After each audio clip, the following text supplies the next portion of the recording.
Bonjour à tous et bienvenue dans Histoire Vraie. Histoire Vraie est un magazine dans lequel vous trouverez des histoires réelles, des faits réels, vécus par des personnes. Certains viennent témoigner de eux-mêmes, par eux-mêmes, mais d'autres sont interprétés par des acteurs parce que les personnes concernées ne souhaitent pas venir sur place. Aujourd'hui, je reçois une femme qui va nous parler de son histoire, une histoire qu'elle a vécue. En tout cas, moi, j'ai réellement été bénie en ayant écouté son témoignage, son histoire. Je pense que vous aussi, chez vous à la maison, vous serez également édifiés et bénis. Je vous laisse écouter. Bonjour, comment allez-vous ? Oui, je vais bien, merci. Comme je le disais juste avant, vous êtes ici pour nous parler de votre histoire. Je viens faire une confession que j'ai longtemps gardée et qui m'a tenue esclave. Alors, j'ai décidé d'en parler parce que généralement, des personnes qui traversent, qui vivent ces histoires, les camouflent et souffrent toutes seules et ne sont pas aidées. Alors, c'est la raison pour laquelle j'ai pris la décision d'en parler, pour déjà me sentir libre. C'est une histoire peu difficile, délicate. Elle me concerne. Je suis issue d'une famille de 5 enfants. Je n'ai pas connu mon père. Je suis orpheline de père parce que je ne l'ai pas connu. Orpheline de mère parce que je l'ai connue, mais sans habilité à prendre soin de moi. En ce sens que elle est mentalement malade, si je peux le dire ainsi. J'ai été élevée par ma grand-mère et je porte le nom de mon oncle, qui est le frère à ma maman. Je n'ai pas eu la chance d'aller à l'école. J'ai juste eu mon CEP à l'époque. Et puis, mon école s'est arrêtée. Okay. Alors, ne sachant quoi faire dans une maison où tout le monde allait à l'école, j'ai fugué et je me suis retrouvée chez un cousin. Et chez ce cousin, je me sentais un peu bien parce qu'au moins, j'étais rassurée que je pouvais avoir à manger tous les jours. Il avait une situation qui le permettait. De chez lui, j'ai rencontré sa sœur aînée, et sa sœur aînée qui m'a parlé de sa sœur cadette.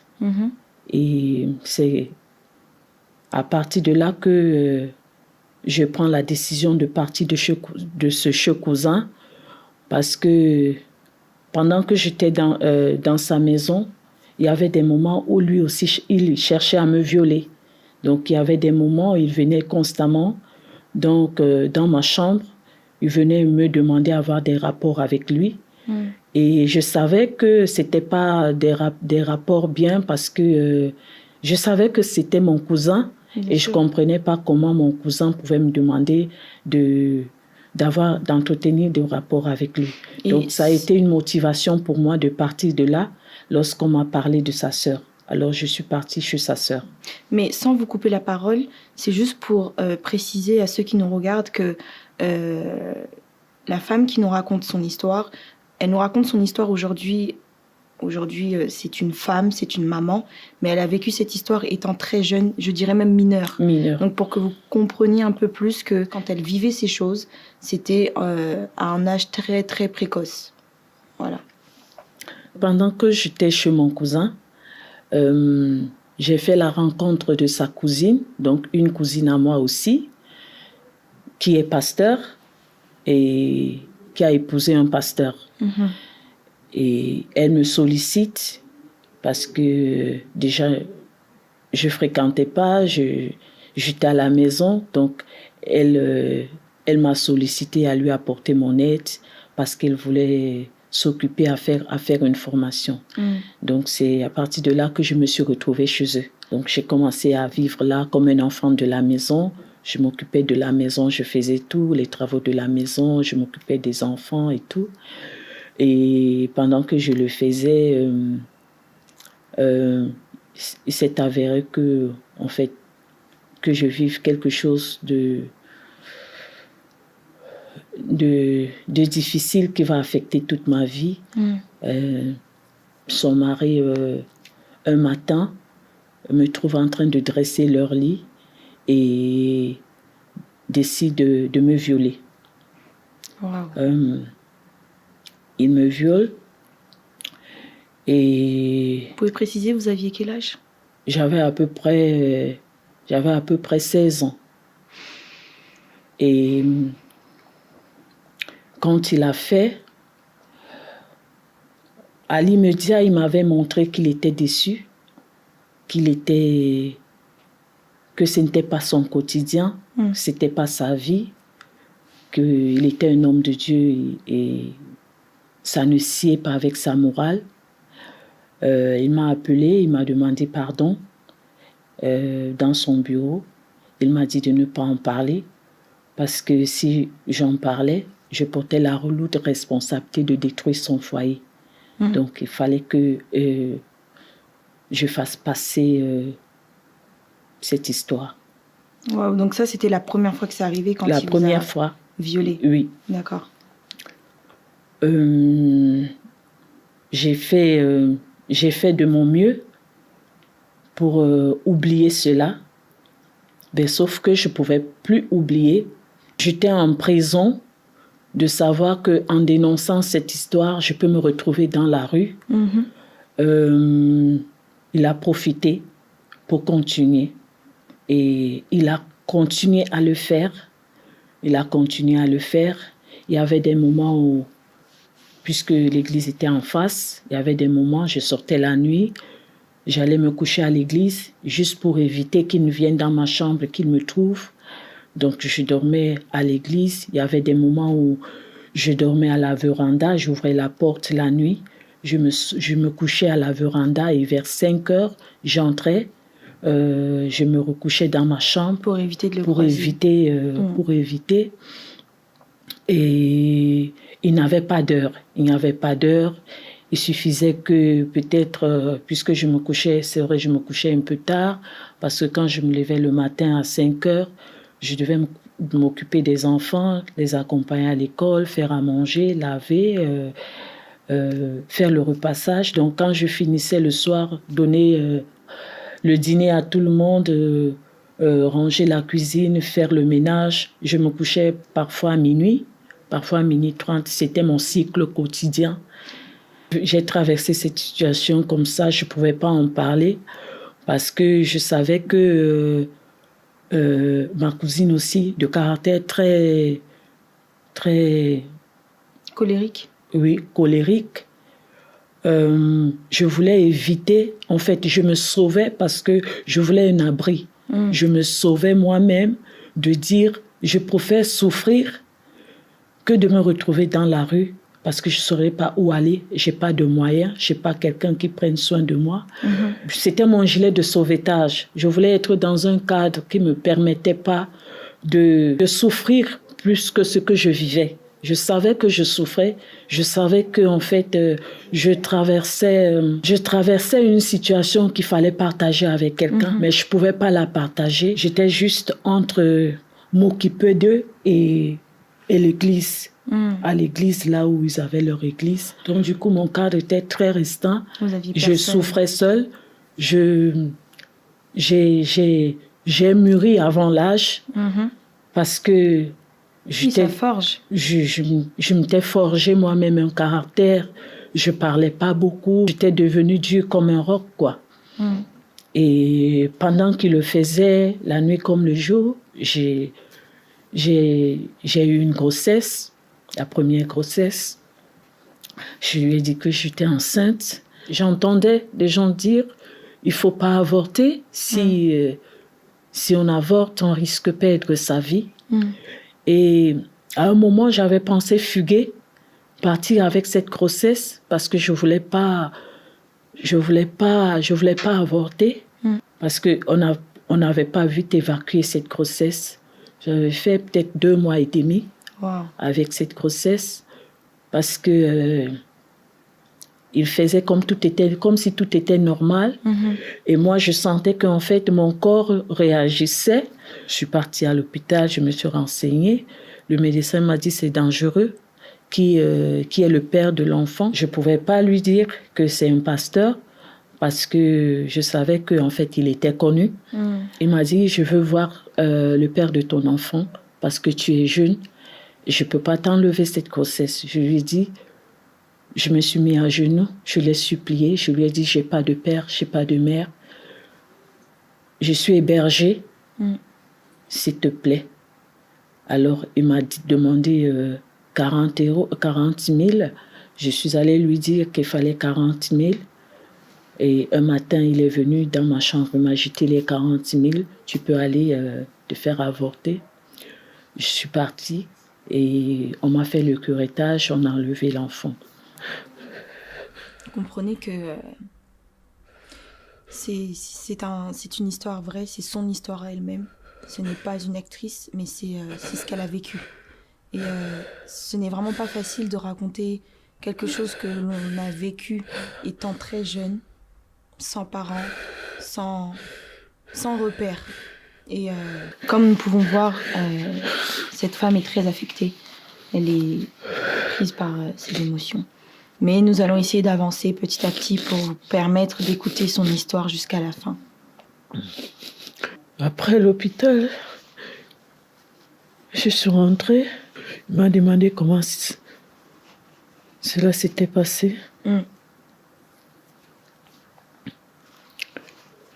Je lui ai raconté ce qui s'était passé. Et pendant que je lui racontais, il m'a arrêté. Il m'a dit qu'il était désolé. Il m'a serré dans ses bras. Et pendant qu'il me serrait, avec la même douleur, il a encore eu des rapports sexuels avec moi. Le même jour? Le même jour. Waouh. Le même jour et... Tout en étant faible. Je n'avais pas le choix. J'avais envie de partir. Mais je regardais, je faisais le film dans ma tête. Je cherchais où aller. Je cherchais un refuge où aller. Et le seul endroit où je pouvais rester, c'était là. C'était là. Et quelques mois après, j'ai eu encore une grossesse. Et je me suis fait avorter. Une deuxième fois? Une deuxième fois.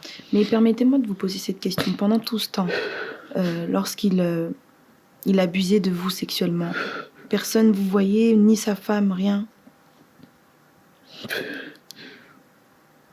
Comme je vous ai dit, sa femme... Elle n'était jamais là? Sa femme faisait la formation.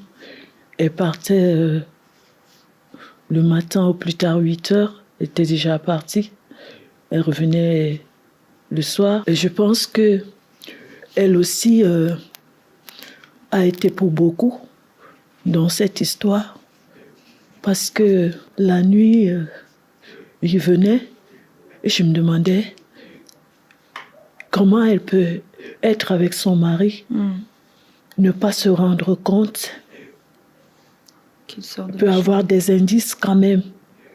Quelqu'un qui est votre époux, avec qui vous êtes tout le temps, même en vie,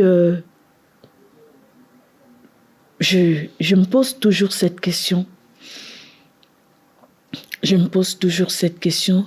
Est-ce qu'elle-même avait une relation et que... Parce que le climat n'était pas bon. Donc quand vous êtes arrivé là-bas, vous aviez senti vous-même... Le climat n'était pas bon. Le climat, c'était une maison de Dieu, mais le climat n'était pas bon. Entre le couple. Entre le couple. C'est un endroit où on se chamaille tout le temps.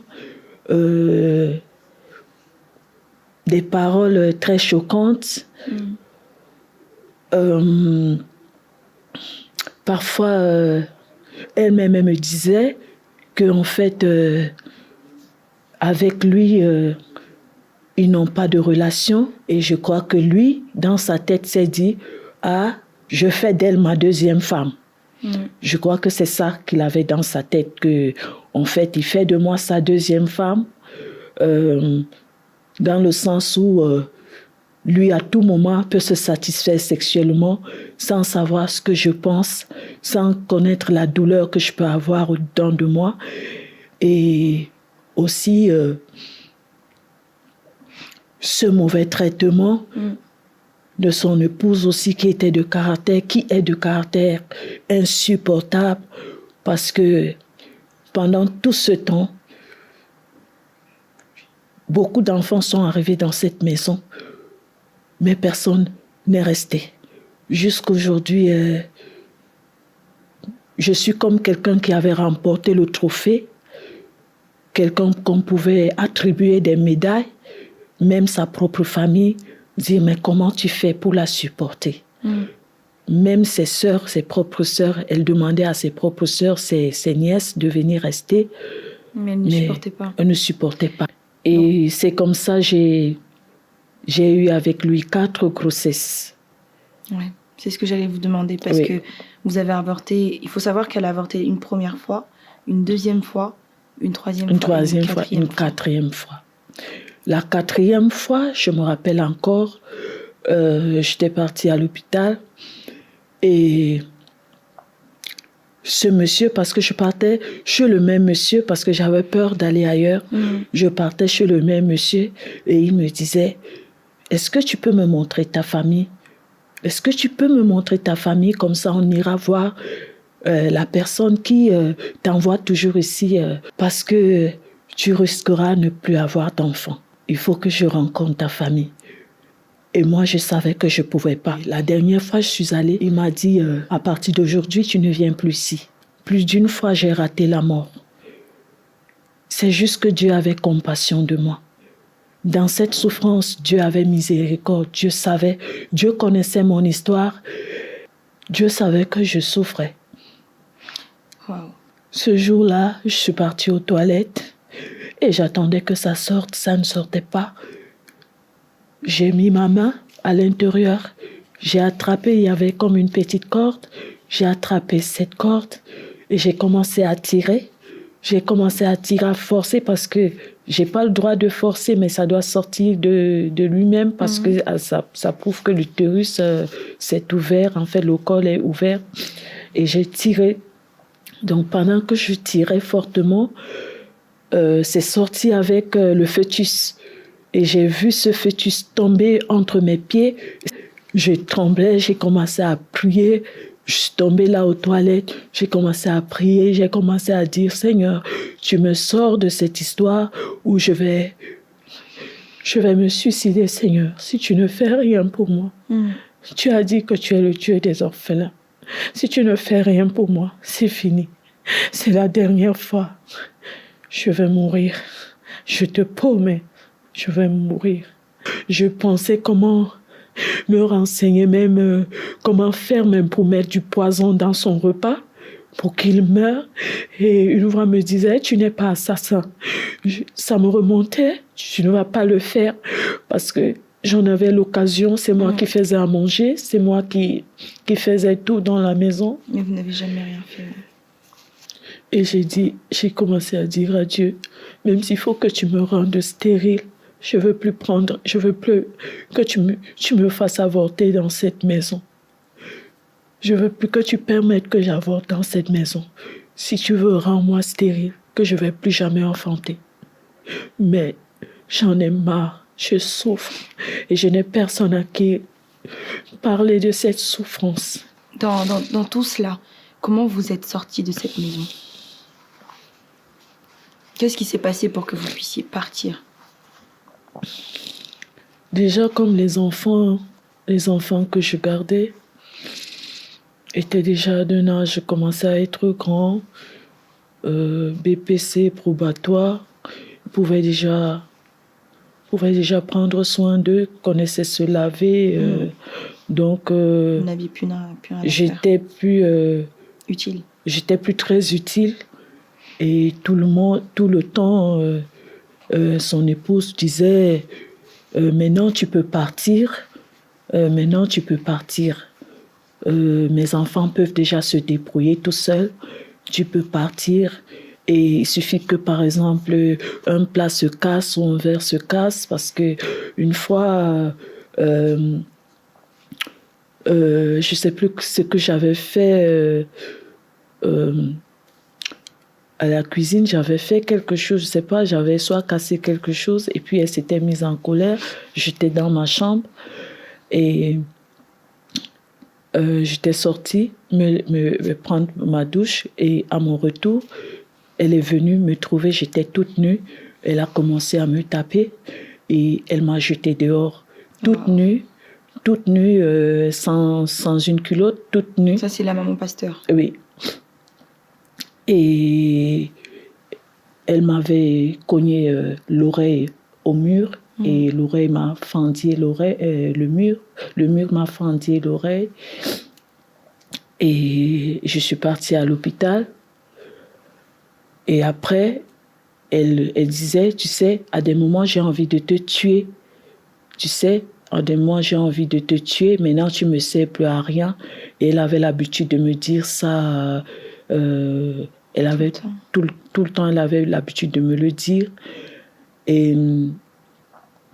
Mais je m'étais forgé un caractère.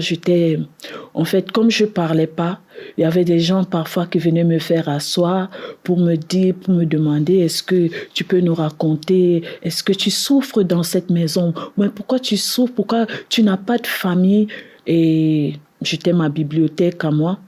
Et quand elle a fait ça, m'a jeté dehors.